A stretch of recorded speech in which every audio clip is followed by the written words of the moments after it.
Nous avions sollicité avec l'apport du préfet de Bignona ce CDD pour informer les acteurs du département de Ziguinchor sur la plateforme. Qu'est-ce que la plateforme? Les enjeux, les missions et sa composition. Il y a eu, après la plateforme nationale, l'initiative de créer, d'avancer à la mise en place de plateformes régionales. Et Ziguinchor fait partie des premières régions qui ont abrité une plateforme régionale sur les directives volontaires. C'est amener les communautés à comprendre une gestion concertée, équitable des ressources dans sa globalité, mais à partir de la ressource foncière. Comme vous venez de suivre à la présentation, on a connu depuis les indépendances une loi sur la réforme foncière, et cette loi qui n'était pas connue de tout le monde. Et à côté de cette loi, il y a eu des pratiques aussi de gestion qu'on a souvent appelées gestion coutumière du foncier. Et les deux formes de gestion se recoupent avec des conflits qu'on n'arrive pas à régler. Et quand on prend la région Ziguinchor, il n'y a pas une seule commune et une année où on n'assiste pas à des problèmes de crise aiguë sur le foncier, sur les forêts et sur les eaux.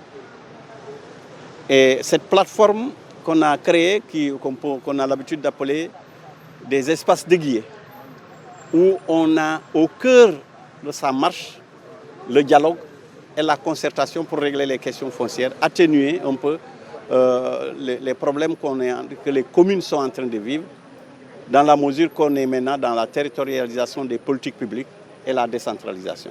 Il n'y a pas une seule commune ici qui n'a pas un soulèvement aigu des questions foncières et de la gestion des ressources dans sa globalité. Et c'est ce qui a fait l'objet de la création de cette plateforme au niveau régional. C'est pour amener les acteurs à dialoguer, tous les acteurs. La plateforme est multi-acteurs, qu'ils soient de l'administration, qu'ils soient privés, qu'ils soient OP, qu'ils soient un investisseur. Mais nous sommes tous autour de la plateforme pour dialoguer et chercher à solutionner les problèmes que les communautés sont en train de vivre et qui ne permettent pas les communautés de vivre décemment. Ce qu'on a retenu, c'est pas plus des conclusions, mais on a retenu quand même que le sous-préfet qui a assisté ici de Niassia a formulé une demande pour qu'un atelier soit décentralisé, qu'il puisse organiser un CLD au niveau de Niassia et de Niaguis pour permettre aux communautés de comprendre cet outil important qui est mis en place et qui doit aider.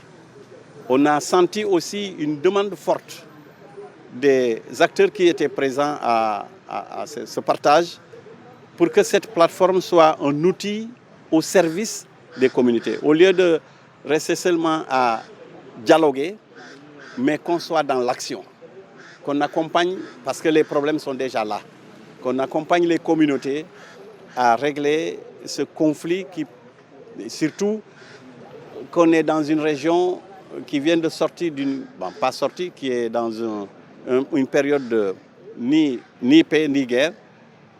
Il y a eu cette manifestation des communautés déplacées à retourner dans leur territoire.